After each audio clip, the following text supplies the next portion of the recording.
Hey, well, hello everyone, and welcome to my kitchen for another video in our series, What Can I Cook With? Local Produce. My name is Hannah. I am a nutrition educator with Cornell Cooperative Extension of Jefferson County, and in these videos we've been doing a deep dive into what eating local means. So last week we talked about some of the benefits of eating local in terms of freshness and flavor, and today we are going to be talking about the environmental benefits of eating local, all while cooking through a delicious recipe. So today's recipe is a take on the classic spaghetti and meat sauce. So instead of spaghetti, I'm using some local produce, which is a spaghetti squash. So we're going to roast this up, and it's going to have tendrils similar to spaghetti pasta noodles. So I'll cook this. You could also mix it with pasta noodles, but it's a great way to get some more veggies into your day. And then I'll be making a simple harvest pasta sauce. So this is going to take a couple minutes, a little bit to cook, maybe about 20 minutes. So let's go ahead and get this started, and then we can talk a little bit more. Let me go ahead and angle you down. And as always, I am keeping an eye on the chat, so if you have any questions, please feel free to type them in there. All right. Sorry about that. There is a little bit of a technical issue. Let me wash my hands again real quick because I was touching my computer.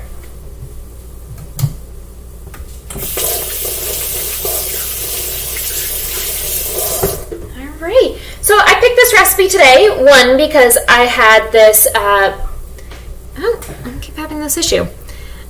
Because I had this beautiful spaghetti squash that I've been wanting to use that I got in my CSA box. And two, I don't know if you can tell from the lighting in here, maybe looking out my window a little bit, but it is kind of cold and rainy here. I wanted something a little bit more comforting, a little bit hearty. So I've got my spaghetti squash, and I'm going to go ahead and use my big bread knife for this. As I mentioned before, the serrated is really good for cutting things like watermelon, squash. You know, excuse me, my friends, I'm realizing what the issue is. I have a Bluetooth mouse, and it's being attacked by some kittens. So let me go wrest that away from them so that I make sure I'm not interrupted with any more technical difficulties. Hey.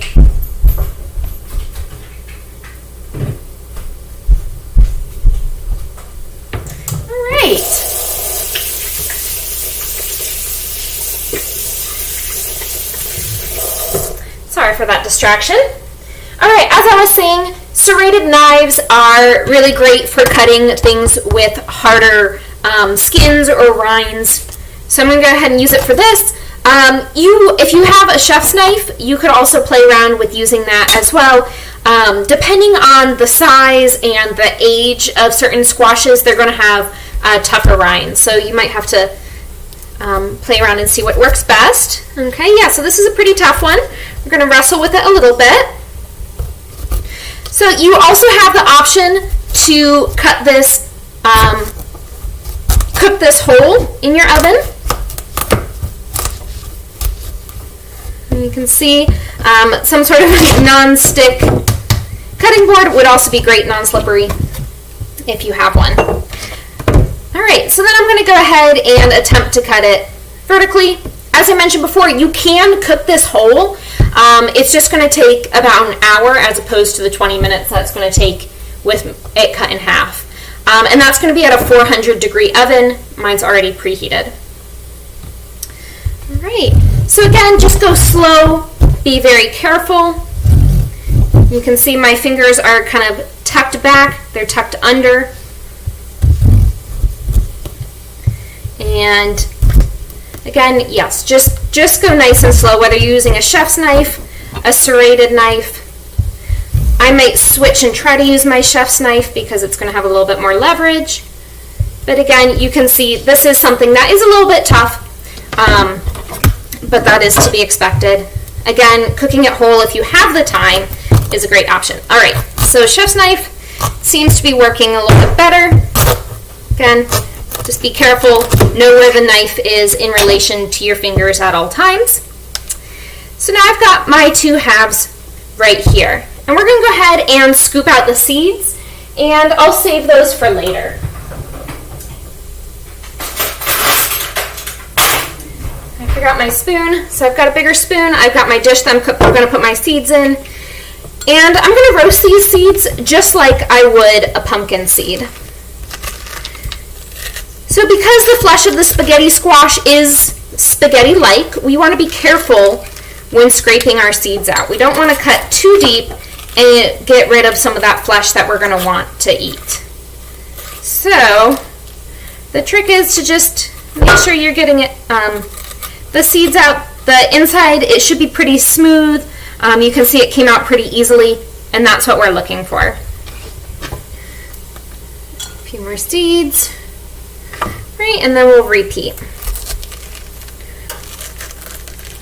So this is kind of how you can know fall is coming. We're starting to see spaghetti squashes and soon other types of squashes in the farmers markets and stores. All right. So again, just scraping this out. So the spaghetti squash, if you've never had it before, the texture is similar to pasta. It's a little bit more watery. I heard some people describe it as cucumber-ish, which, yeah, it's pretty, it can be a little bit crunchy. But it is a good substitute, I think, for normal noodles, especially if for some reason you kind of are watching your grain intake, or you just need a way to get more veggies in your day. So making sure that you're trying to get half your plate fruits and veggies. This can be a great way to add them in.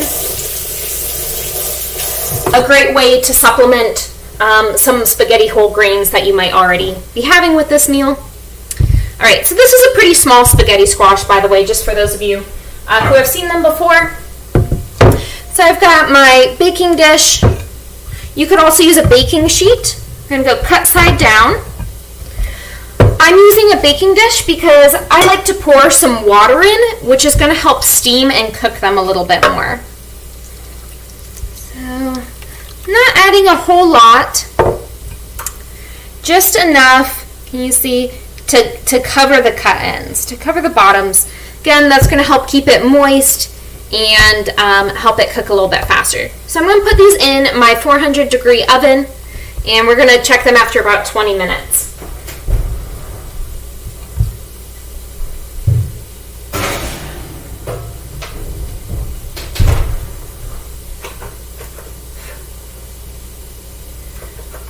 All right, 20 minutes.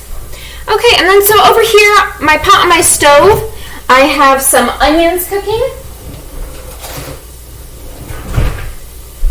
So I just have a chopped onion cooking in some olive oil.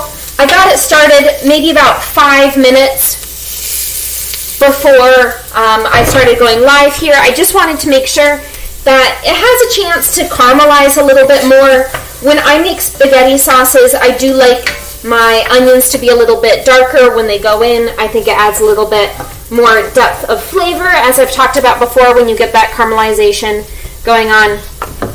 But you can just cook it until they're translucent if you like. So I'm going to let those cook for a little bit longer while I go ahead and get the rest of my harvest veggies ready that are going to go in this.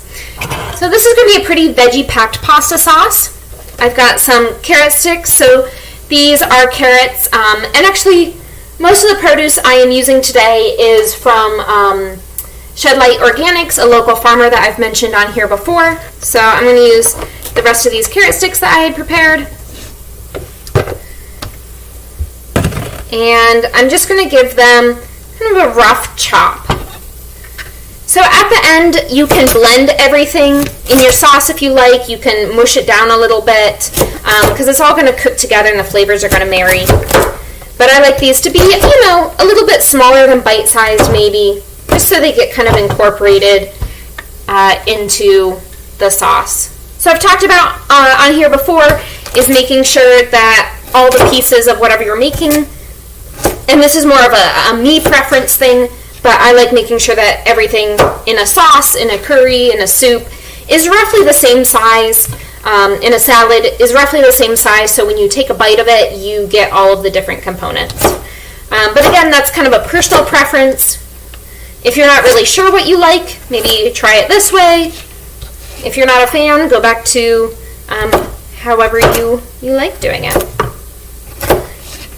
Okay. I know some folks, there's certain vegetables that you might be cooking with that you really like the taste of their flavor, so you want those a little bit bigger.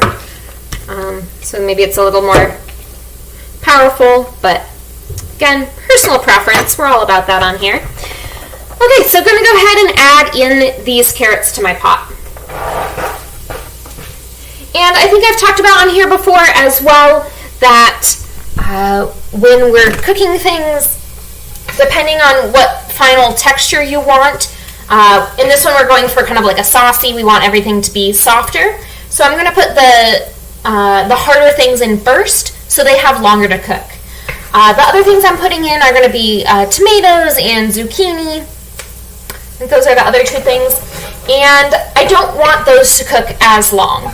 If they cook too long, you do risk losing some nutrients, you risk losing some flavor. It can all just kind of break apart and not be as tasty. When I make a tomato sauce, or in particular when I make this harvest sauce, I'd like there to be specific flavors and textures that you can pull out. So I'm going to let these cook, the onions and the carrots cook together for a little bit before I add in some other things. And that will give me some time to prep my zucchini.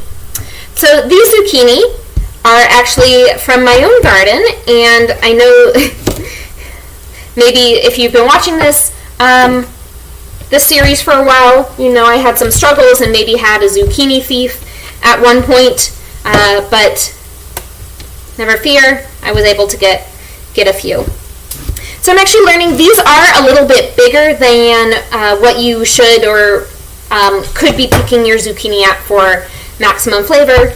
When they get too big, they're pretty seedy and can be kind of watery.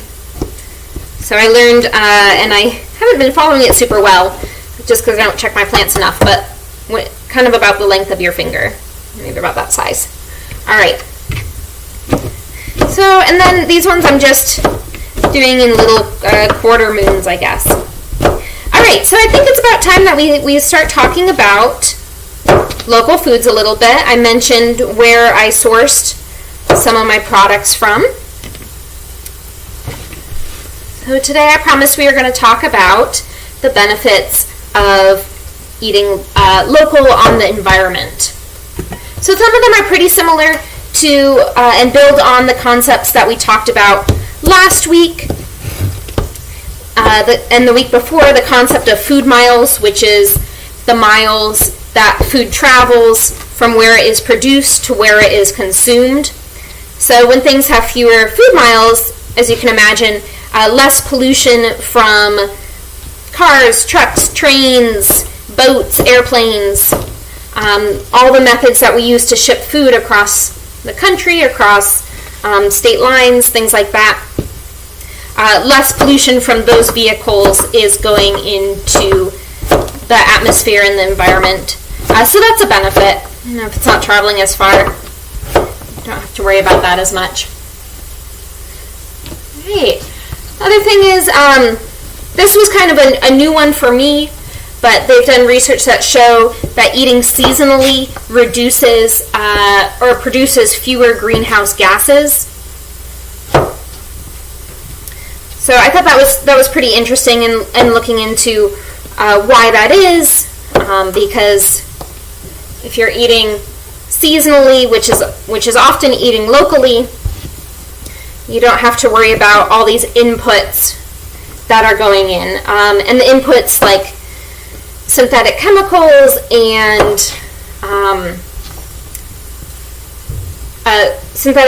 and fertilizers and certain kinds of irrigation can stress out the landscape. And also, when you have those things added, they can decrease the health of your soil. And so I've been reading a lot more about soil health lately and just how important it is.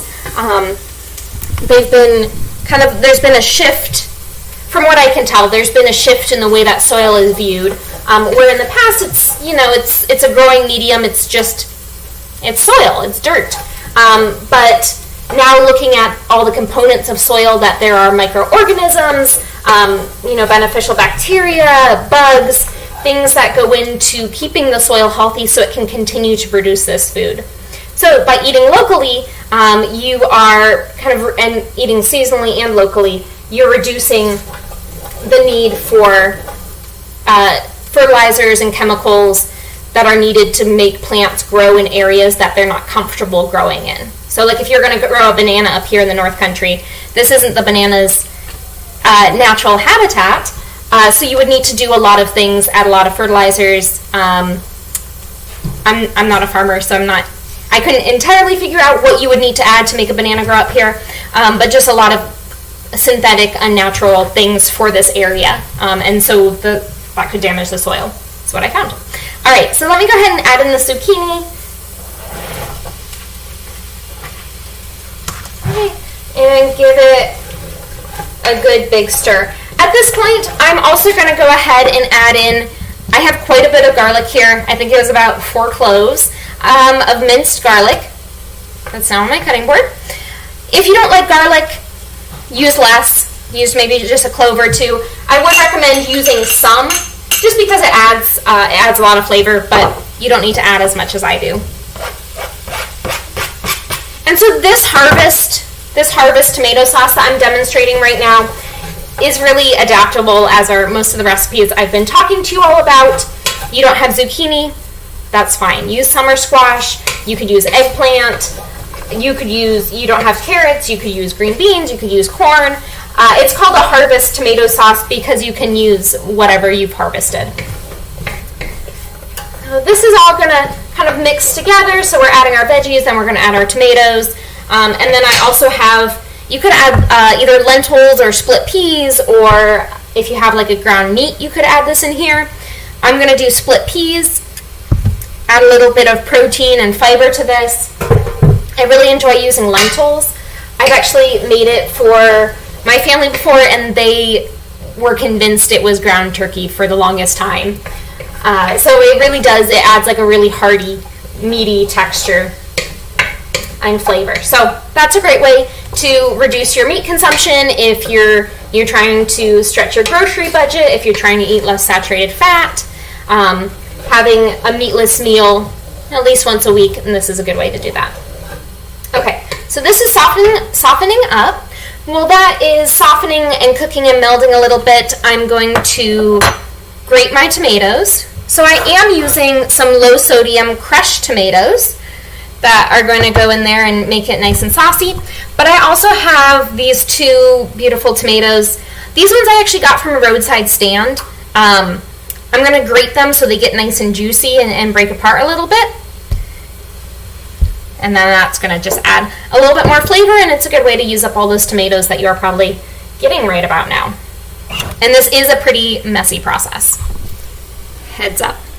So I just have a box grater here. I'm just going to grate away.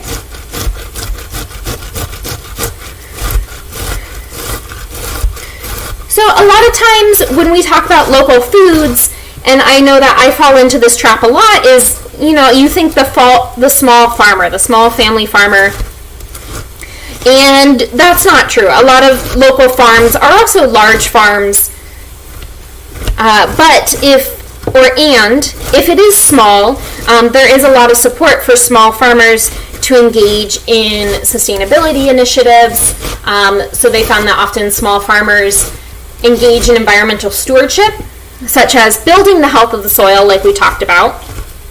And that can be done through a couple different ways, things like composting, planting cover crops, reducing reliance on certain synthetic additives and fertilizers were some of the ways I saw. And then as well as restoring beneficial insect diversity. So in a couple weeks, we're going to talk about the different terms that are used in local foods a lot of times, or just in smaller markets. You might be seeing, organic, GMO, non-GMO, organic, non-organic certified, but organic practices, integrated pest management. There's a lot of different acronyms that are used. So we're going to break that down a little bit. But one of the things in restoring beneficial insect diversity can be through integrated pest management, and that's using insects to control undesirable insects. Instead of using things like pesticides, you would use another type of insect that is its natural predator. And it's not something I know a whole lot about, so I'm looking forward to learning about it more and bringing what I learned back to you all in a future class. Okay. So I also looked up, when I was talking about soil, I looked up the USDA's definition of it, which seemed like it has changed in the last 5 years or so, but it talks about the soil as a living micro ecosystem that is used to sustain plants, animals, and humans as a collection of bacteria, fungi, and microbes. So, as I promised, this is getting pretty messy. I don't know if I'm going to put all of this skin in there, just because sometimes it can be a little bit jarring to get a tough piece of skin. But you can always, snack on it. The skin is going to have a lot of important nutrients, and often is where a lot of the fiber is, especially in fruit, like apples. So again, just being very, very careful. I know this is super messy, and that's going to be good enough. I'm going to set my skin aside. Honestly, I might put a little bit of pepper and olive oil on it and then snack on that later. Or just compost it. Alright. Here comes this one. Let me pause and give my veggies a good stir.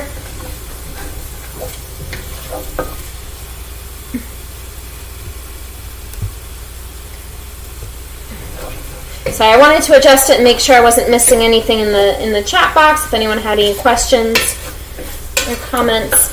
Okay, and I'm really starting to smell the garlic, so I know it's opening up. At this point, I'm about ready to add my tomatoes, but first I'm going to add in some herbs. This will help when I add them in without much liquid. They're just going to kind of be with the olive oil and the juices that are released from these vegetables a little bit. It will help them bloom a little bit more and release some of their flavor. So I'm going to add a teaspoon of dried parsley.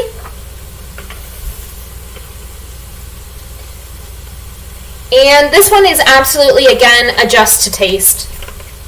If you have like an Italian herb blend, dried basil, those would all be excellent in here. Some dried oregano. As always, some ground black pepper. And I'm usually pretty generous with this. Again, if you don't really like black pepper, it's too spicy, it's up to you. Let me grab my crushed red pepper, because you all know I add this to everything. A couple good shakes of crushed red pepper. Add a little bit of heat. Right. And then I got this like umami seasoning blend. It's made out of mushrooms. So if you have like mushroom powder or something like that, or if you just have mushrooms, that would be great added in. I think it just adds a little bit of a meatier texture, especially since this is going to be a meatless sauce, to have that meatiness in there. And again, just look for, this one doesn't have any salt added in it, so that's great. Try to choose a no salt added. If you get any sort of like celery salt or something like that, choose celery powder, is what I meant to say. All right. So let me go ahead and mix that around, get all my herbs and spices. Smelling pretty good. And you can add more of these, so as we get to the end of the cooking time, if you give your sauce a taste and you realize that you're like, oh, it might need a little bit more flavor, you can totally adjust at that time. I would, after adjusting, let it cook for maybe a minute or two, just to help the flavors meld a little bit. And this is a great one. You can make it in a big batch and freeze some of it for later use. Kind of like a lot of the sauces and the soups and the stews we talk about on here, this does get better like the day after when all the flavors have a chance to mix. You could also make this in your slow cooker. You don't necessarily need to cook these vegetables beforehand, especially if you're going to slow cook it. over a period of several hours, they'll get soft enough. I would at least maybe cook the onion though, because that really helps develop some of the sweetness and the flavors. Okay, so back I have one more part of a tomato to grate. Having a little bit of deja vu. I think I grated a tomato on here in the past and made a salsa. So this is a good way to make a salsa if you don't have a food processor. Just grate up your tomato. It's in small enough pieces, so it's a little more kid-friendly, and blend it all together.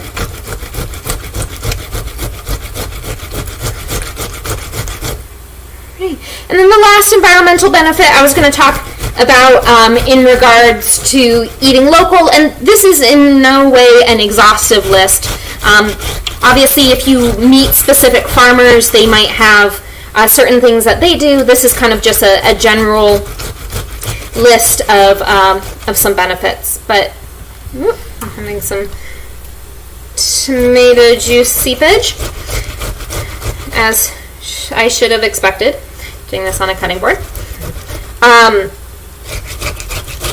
Okay, so our last one is, and I had to look into this a little bit more, but it's the idea of nutrient cycling locally.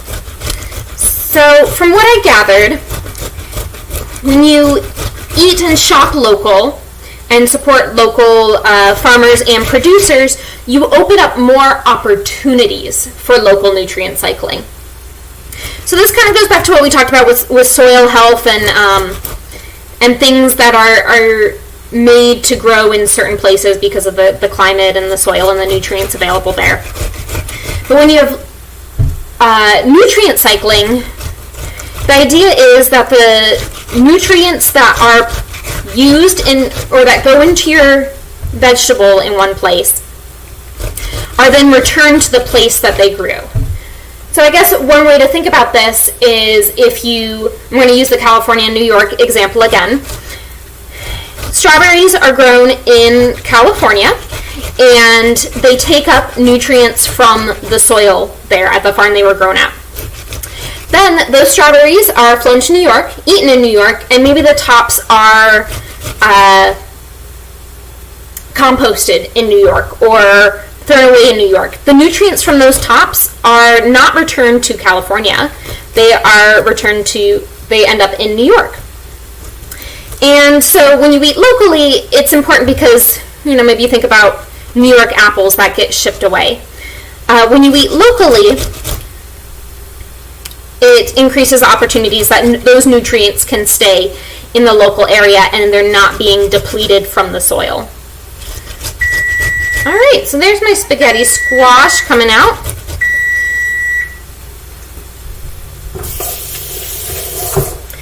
Let me just turn off my timer. I'm going to let it go for just a couple more minutes so I can clear off the space.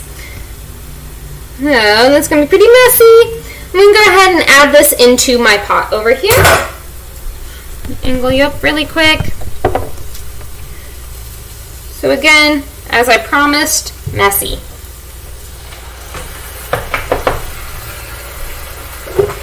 Okay, so I'm going to put down this towel so I can put my spaghetti squash on here, and then it will have the added benefit of cleaning this area up a little bit.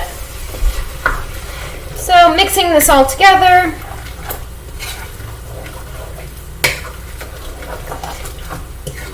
And let me check on my spaghetti squash. Woo! Toasty. Okay. There we go. So, the way you can tell if it's done, let me go ahead and flip this carefully over, and my fork should go easily down to the flesh. Okay, I think this needs a little bit more time. We don't want to overcook it, but I am feeling some resistance. So, yeah, and I'm telling it's not going to be really easy to make it into noodles yet, so we're close, maybe about 5 more minutes, which will give me a chance to finish adding everything to my sauce.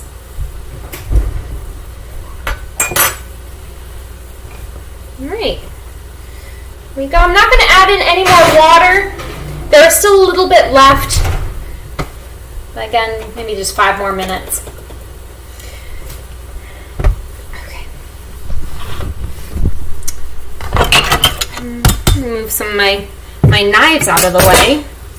Don't know why I feel like I always need so many, but nice and warm. Okay. So here we go. This is all mixed together. Let me lift it up and show you. So there we go. Can you see it's a lot of different colors and flavors going on there. If you want to add a leafy green, maybe spinach, I would wait to add that more towards the end just because it cooks so quickly. So there goes in my 1 can of crushed tomatoes, low sodium. If you don't have crushed tomatoes, you could absolutely use diced. You could use whole peeled and then just chop them up or squeeze them down. Or if you have just a plethora of fresh tomatoes, you could substitute that in and not use any canned at all. Okay, and then I have, so my split peas here, I have maybe about 2 cups. So maybe if you're using meat, maybe go for a 1/2 pound of meat. If you're doing lentils, maybe about 2 cups as well. It's just going to be to your texture. How thick you want it to be.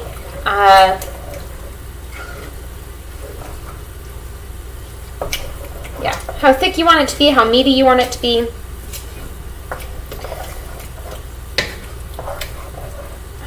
Okay, and then I'm going to go ahead and bring up the heat. So it's been on about medium-low this whole time.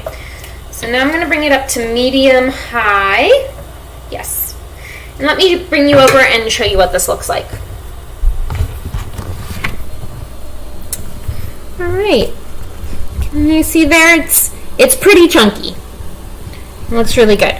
And again, I was looking for kind of a heartier meal. It's cold here, relatively. So I wanted something that's going to feed us well, make us feel warm and cozy inside, and also just give us a whole bunch of vegetables and use up these vegetables that I have. So again, we're going to bring this up to a boil, and then we're going to simmer it for 3 minutes.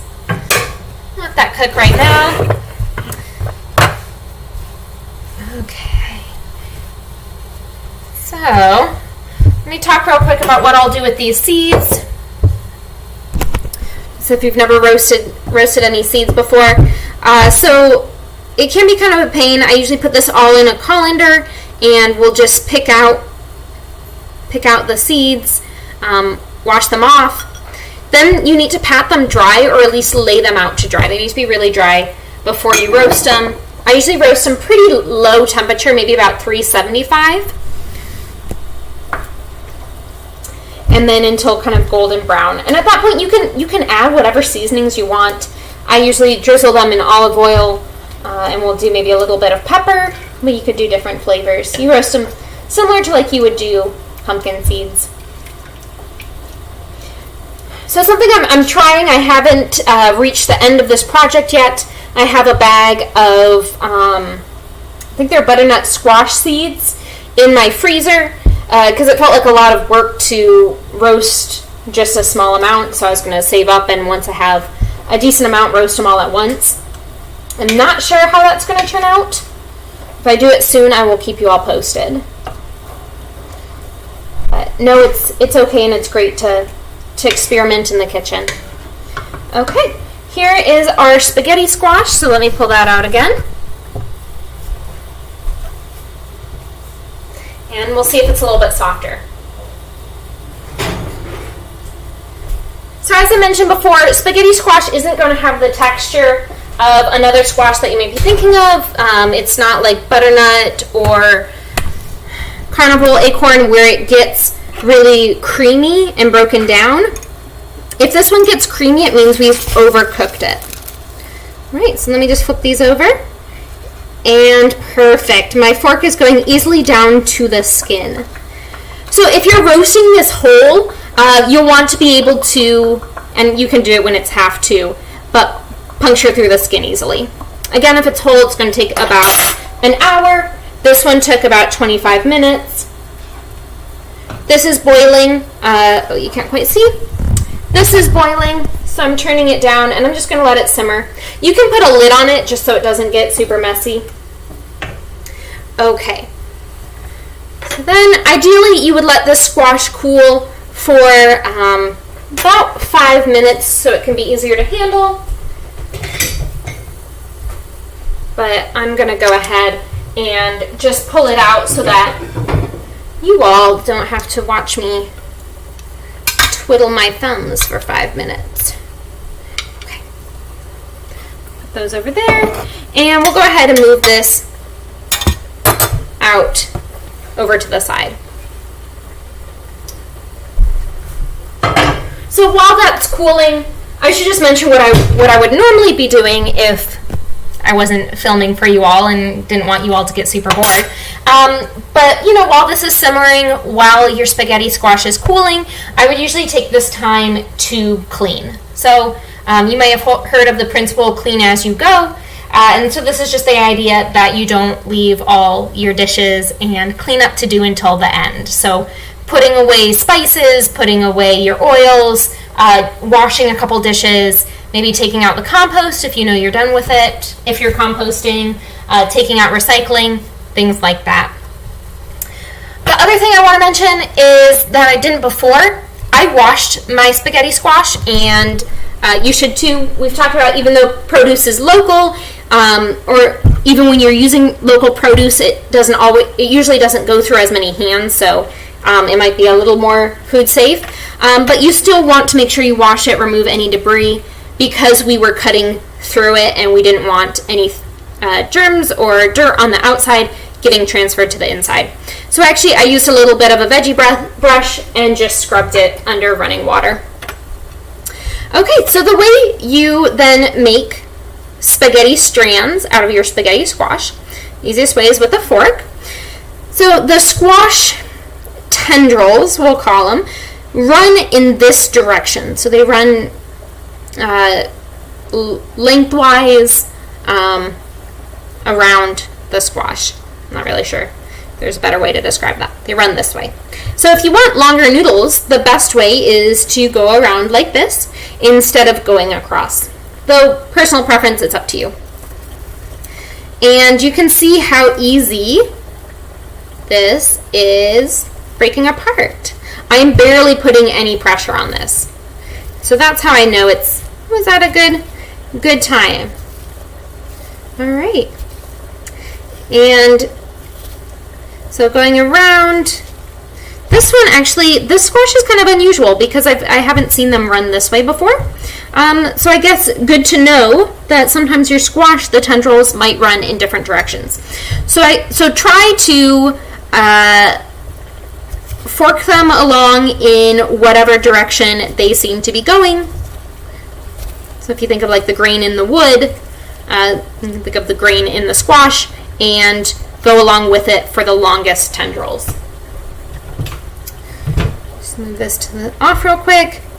And again, mine's still pretty hot, so that's why I'm having a little bit of difficulty holding this. If you wait for it to cool the recommended 5 minutes, it will go a little bit easier for you. But again, so now I have my beautiful spaghetti squash tendrils. And you can see they are shorter than your normal spaghetti might be. But again, very delicious. Great way to add more veggies into your day. Remember, we're trying to work on the goal, make half your plate fruits and veggies, and this is a good way to help you with that goal. You can do a lot of things. I know in the past we've talked on here about how to make zoodles. So those are the zucchini noodles.